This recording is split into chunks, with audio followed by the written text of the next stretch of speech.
friends, this is a Samsung A30 smartphone. This have a water drop notch display. Some people don't like the water drop notch display, but so they will buy this phone because they like the specification of the phone. And there is an option in the phone to hide this water drop notch display with a black mark. I will show you how we can do that. First, go to settings,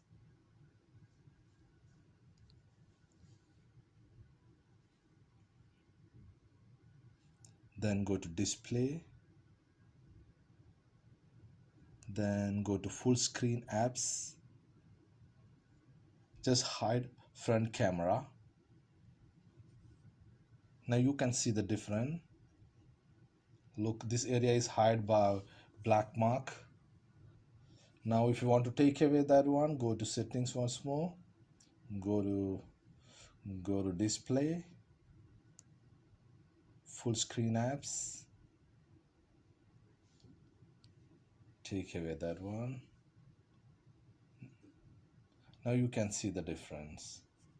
This is how you can hide notch display of Samsung A30.